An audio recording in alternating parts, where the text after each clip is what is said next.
delivered. Ain't but one way to get there. It has to come through God's hand. Amen. I do want to ask you to keep my family in your prayers as my Uncle Charles, we always call him Uncle Charlie, but he passed a few days ago. He's my mother's oldest brother. So keep us in your prayers, I ask you. John chapter 21.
John 21, beginning at verse 15.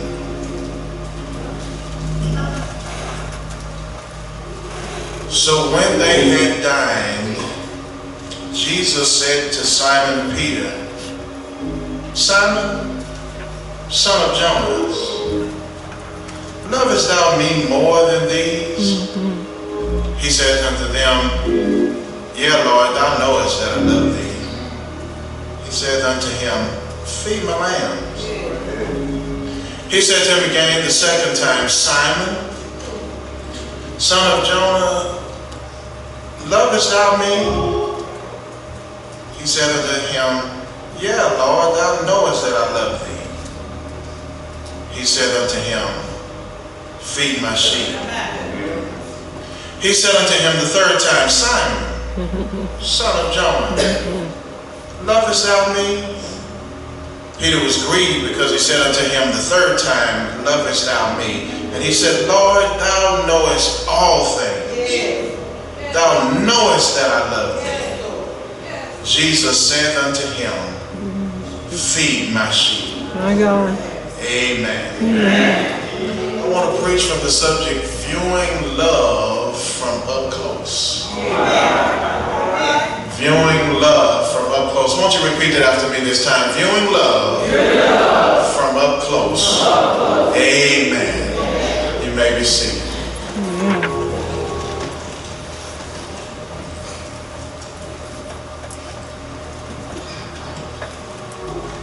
Love is actually an activity for grown folk.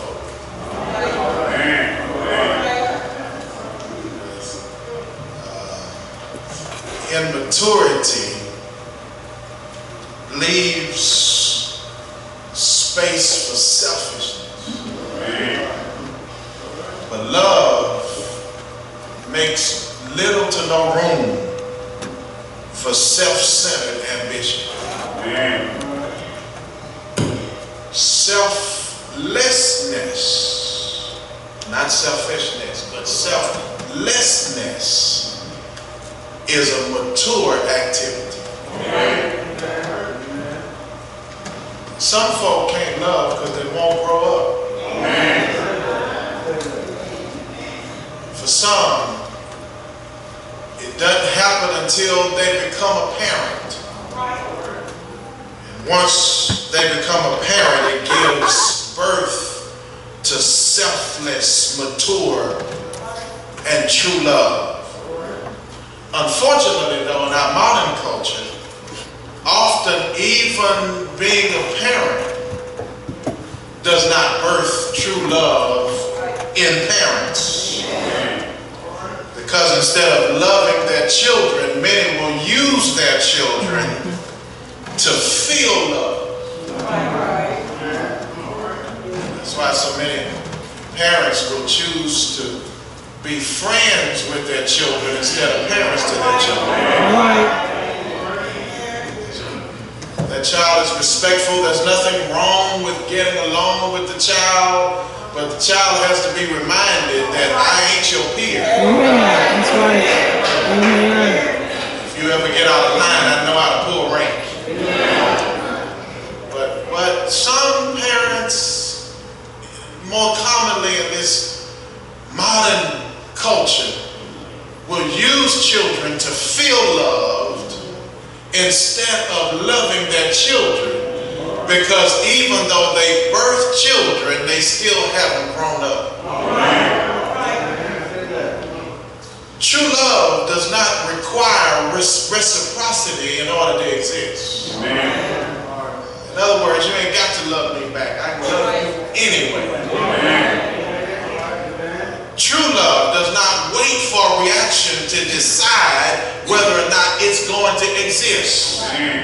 God commended his love toward us while we were yet sinners. Christ died for us. True love does not require reciprocity. It doesn't even demand it. It doesn't say, you better love me. And if you don't love me back, I'm snatching my love away. Mature, true love only seeks the best interest of the recipient. What is the best interest of the recipient? Well, that's part of what love does. Love takes the time to try to figure that out. You see, what's in the best interest of Bubba might not be in the best interest of Brad. And don't get mad, Brad, for not appreciating what you gave to Brad just because Bubba liked it. They're two different people. And love takes the time to try to figure out what is in the best interest of the recipient. If the recipient, like the prodigal son, needs to be released, release him.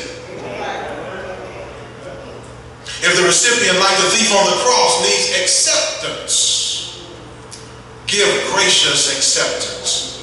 If the recipient, like Mary and Martha, need a tough truth to be revealed, love will reveal the tough truth, even if it risks Mary and Martha getting angry with you.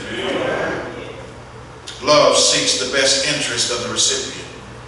So Jesus has repeatedly reminded and demonstrated his love for his disciples. He's literally tailor-made his life so that his life became an endless symphony of the music of his love. Every syllable that he spoke was uttered with their best interest in mind. Every action that he made, even his own death at Calvary, was with their best interest in mind. And now that Christ has repeatedly demonstrated his love in multiple ways through his life, death, and resurrection, he challenges Peter to give honest evaluation of his love for Christ.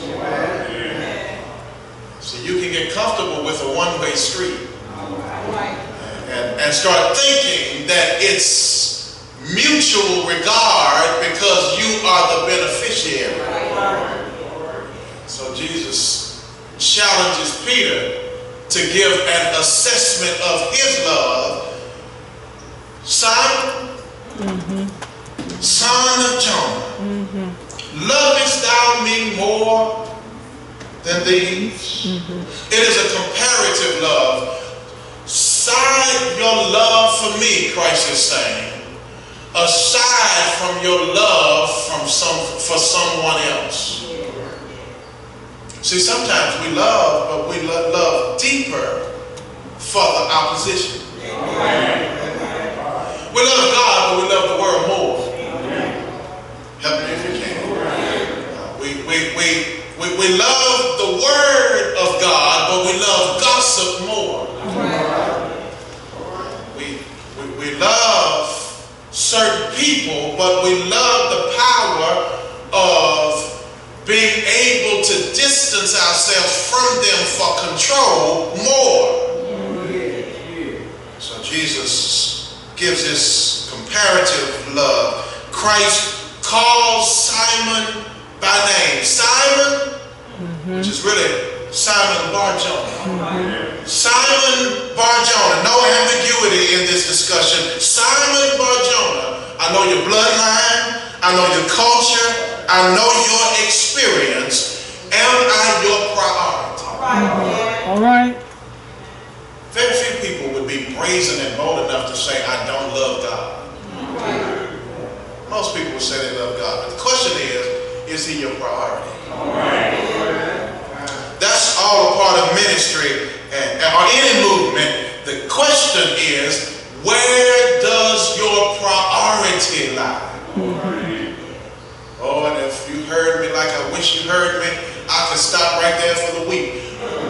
Where does your priority lie? Is God a hobby you pick up? All right. Is he a spare tire in the trunk of your car where you can get to him when you need him?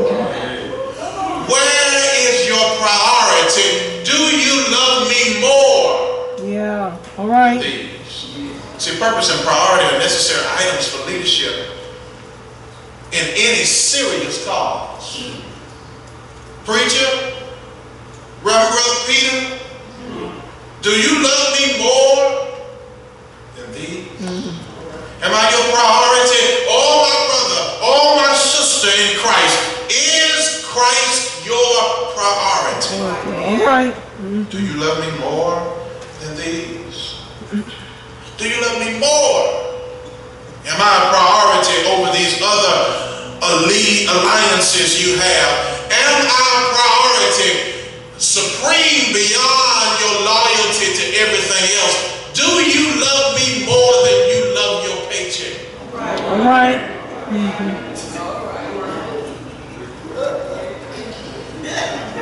You love me more than you love people's approval. All right. You do know human applause can become intoxicating and addictive.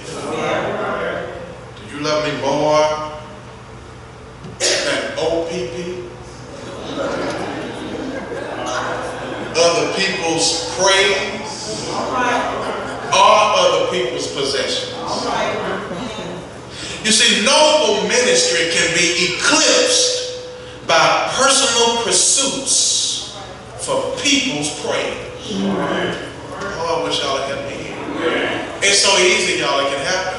It can happen. You start off wanting to please God. You start off wanting to do what you believe God wants you to do.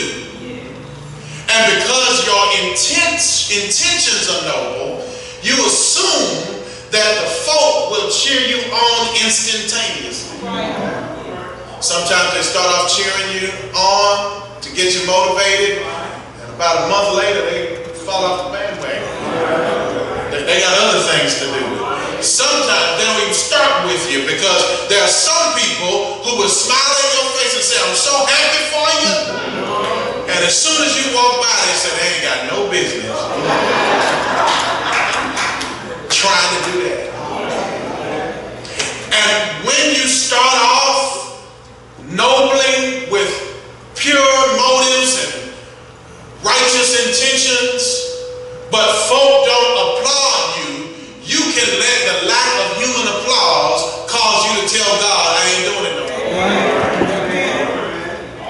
Harry Truman said, it's amazing what you can do if you stop caring about who gets the credit. The work of ministry is often a selfless, praiseless activity. If you only serve God when folk cheer you on, the odds are you won't be serving God long.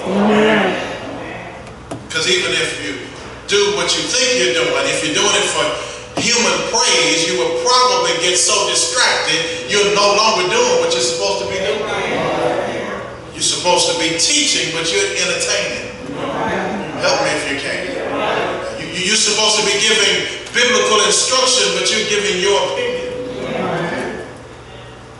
Often great work is done by folk who don't receive praise for it.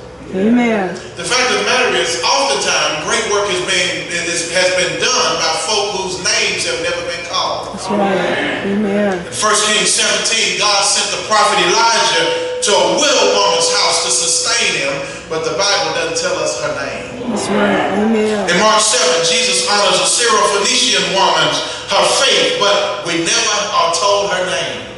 In Mark 9, a man brought his son to Jesus. The disciples had failed him, but he brought his son to Jesus, and Jesus cured him. But even though he brought his son, we don't know his name. There was a woman who touched the hem of Jesus' garment, and she had an issue of blood 12 long years. And Jesus said, who touched my God? Who touched me? And the disciple says, it's a crowd of folk. Lord, anybody could have touched you. He said, no, it was a special touch. She had a special touch, but we don't know her name. In Luke chapter 23, there was a thief on the cross that says, when you enter your kingdom, remember me. And Jesus said to him, today thou shalt be with me in paradise, but we don't know his name. Amen. Yeah. A whole lot of folk are having their names called, but they ain't doing nothing. But more importantly than having your name called down here, make sure your name is written up. Amen. Amen. Jesus said to Peter, do you love me more than these? And Peter said, you know I love you. Yeah. Now Jesus said to him, do you agapeo me more than these? And Peter said, you know I phileo you. Now we'll talk about that a little more in a moment, but this is the comparative love. And then Jesus calls him and questions him about his complete love. Verse 16, Jesus asks a similar question, and he says, okay, you didn't answer the first one right, so let me give you another shot at it. You denied me 3 times, so let me give you a chance to get it right 3 times. You messed up the first time, let me give you 3 times.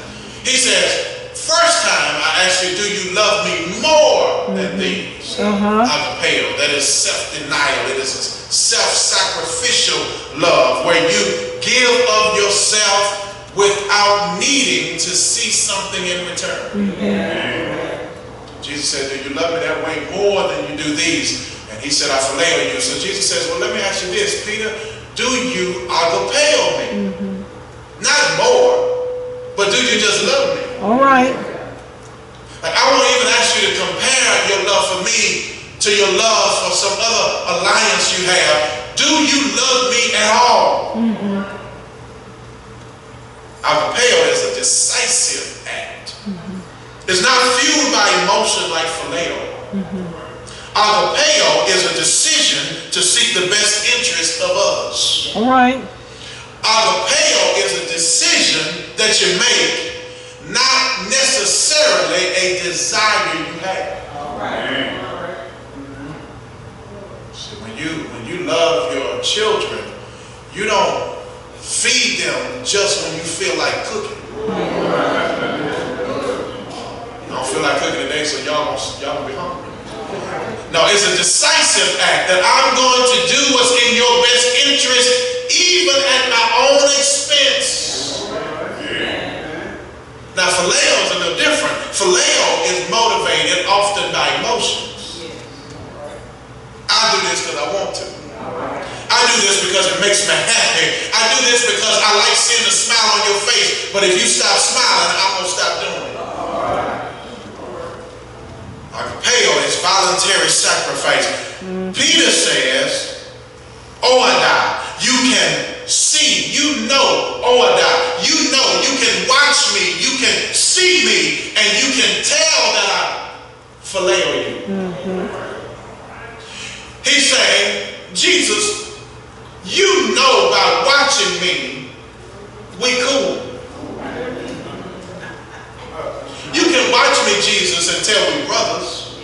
Why are you asking me about this? You know we got it good like that. But here is the conflict in the passage. Jesus is asking about a decision, and Peter is referring to a desire.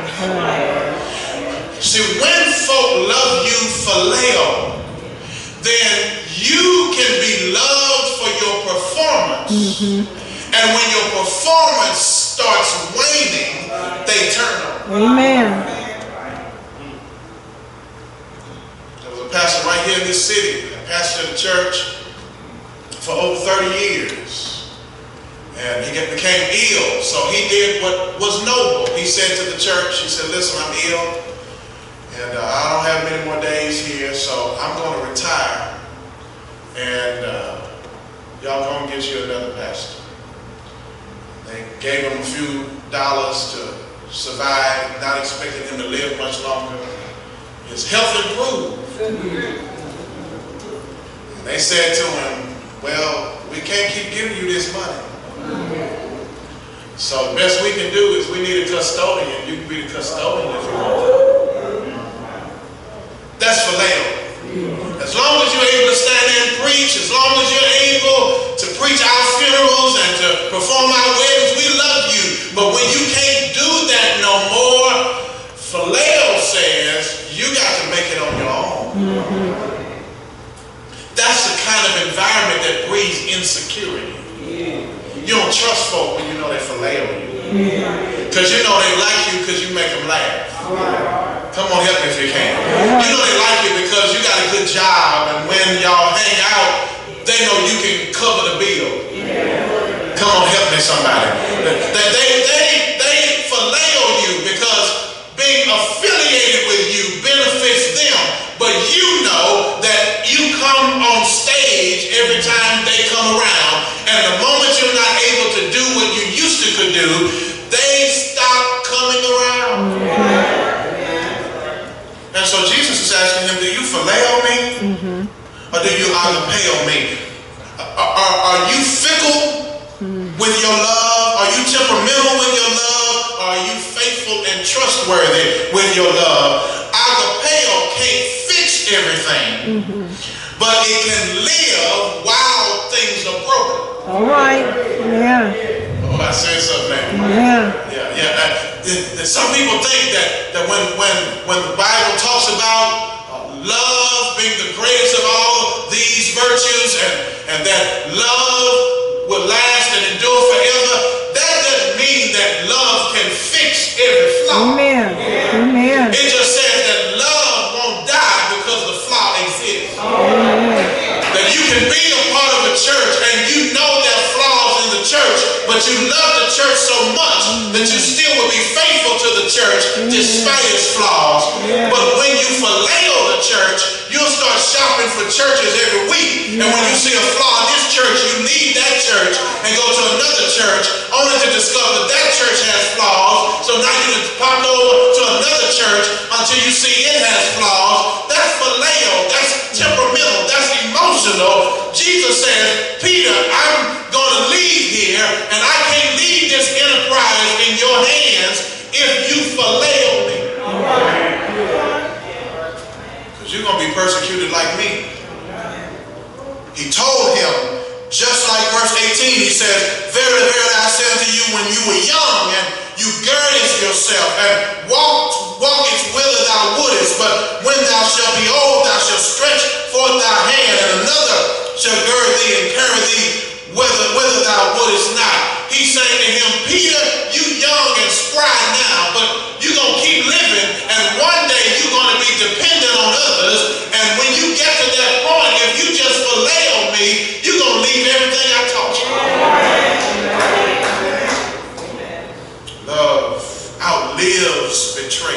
Love outlives denial. Love outlives pain. Love is so stubborn, it even outlives the cemetery. But Peter said, you can look at me and tell, you're my boy. We buddies. That's not what Jesus was looking for. So we move from comparative love to complete love. And then Jesus in verse 17 says, okay, well, let's deal with companionship love. The third time, Jesus says, Simon Bar-Jonas, are you really my partner? Are we really on the same team? You say, Peter, when I watch you, I can tell that we're boys. But maybe, Peter, you're not seeing yourself like you ought to see yourself. All right. Because when I watch you, Peter, it's not as clear as you may think. All right. Help me if you can. He said, you do remember, I watched you and you denied me, Peter. Yeah. It ain't as clear as you think. I had to tell you to get behind me, Satan, because you savor the things that be of men, not the things that be of God. It's not as clear, Peter, as you might think it is. Peter, in the Garden of Gethsemane, I had to tell you to put up your sword because you were operating in the flesh and not understanding you were about to get everybody killed. Yeah. It's not as clear, Peter, as you may think. And there are some here today that's assuming that God can look at you and tell how much you love him, but the evidence may not be as clear as you think. All right. Amen. Observe your prayer life. How much evidence is there? Observe not only your Bible study time, but what you gain out of your Bible study time. It may not be as clear as you think. Observe your willingness to deny yourself for the cause of Christ. It may not be as clear as you think. You might be giving yourself more credit than you deserve. Peter was grieved because when Jesus asked him the third time, it forced Peter to own up to the fact that Jesus was not looking at him through fictitious eyeglasses. I'm satisfied with Jesus. I'm satisfied with him. I'm satisfied with Jesus. But the question comes to me, when I think of Calvary, is the Master satisfied with me? Amen. Oh yes, we can fool ourselves into thinking because we come to church and say amen every now and then, that we have a fire baptized, full of the Holy Ghost lifestyle. But the reality is, you might be looking at yourself through fictitious eyeglasses. But is it really as clear that you love God as you really want to believe that it is? It might be that you don't want him to look at you to figure out whether you love him. It might be that you need to look at love and figure out whether or not you're doing it. Jesus said to him, Peter, if you love me, walk it like you're talking. Feed my sheep. That's the question. Are you feeding his sheep wherever you find them? In your home, are you feeding his sheep? On the job, are you feeding his sheep? At church, are you feeding his sheep? What are your conversations about? And what is the aim of an agenda for your conversations? Are you really doing what those who love Christ ought to be doing? It might be that you are assuming that God is looking at you and seeing what you want him to see, but he might be seeing what actually exists. Do you love him? I mean, do you really love him? Do you love him to the point where it's heaven to me wherever I be? If Jesus is there. Do you love him to the point where his presence can make an oasis even in the midst of your desert? Do you love him to the point where you find joy with your journey with Jesus? Do you love him to the point where you can rejoice that he walks with me and talks with me and tells me that I am his own? Do you love him to the point where you want others to look at you and see Jesus in you? Do you love him to the point where you are looking forward to going to heaven, but not just because you want to die? You're looking forward to going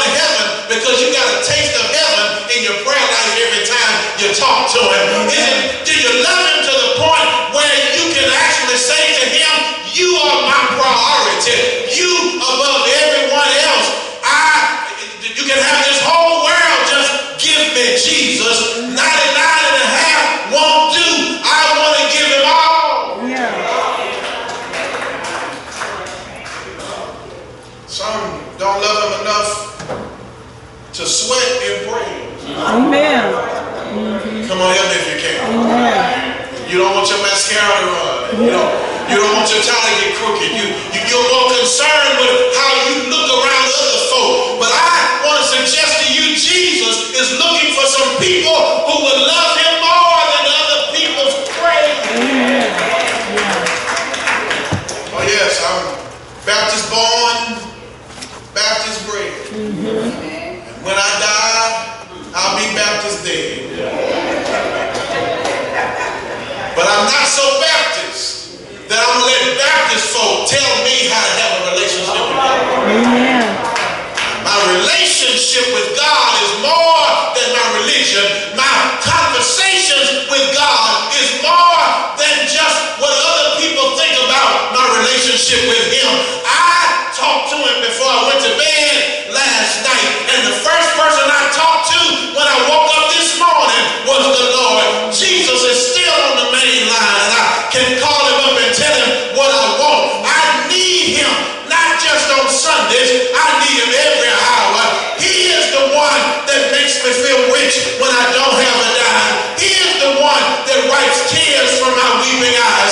He is the one that wipes clouds from my rainy skies. I need him and I love him, and it doesn't matter what Baptist, Methodist, or anybody else has to say. I'm committed to him.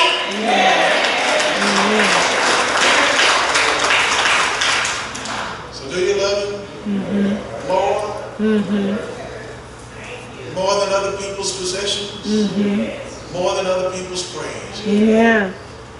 If you're not sure about that, do you love him at all? Amen. Are you willing to sacrifice self and substance, personhood and possessions for the best interest of the kingdom? Do you love him? Yeah. If not, are you really proud to even be affiliated with him?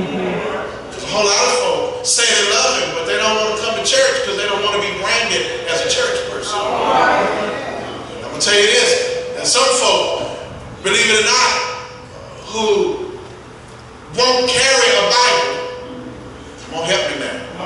They won't carry a Bible because they don't want folk who ain't at church to see them with a Bible. Some folk will come to church, but they want to wear their regular clothes because they don't want folk to know in between home and church they going to church. If that's your attitude, Jesus says, are we even brothers? All right. Are we even affiliates of each other? Look at love up close. When Jesus looks at you, does he really see what you think you want him to see? Every head is bowed, every eye is closed. God, our Father, we thank you for the undeniable love that you've expressed to us through your Son, Jesus Christ. Now we want to give critique of our love for you. Maybe we've loved you in our lip service, but not so much in our lifestyle. Maybe we are talking a good game, but the sky of our talk contradicts the earth of our walk. Help us to see ourselves through honest lenses. We can't say we love you and mean it if we hate our brother whom we see every day. We can't love you because you forgave us and then we walk in unforgiveness. We can't love you who humbled yourself to take upon the form of a servant and became obedient unto death, and we walk around with arrogance. Amen.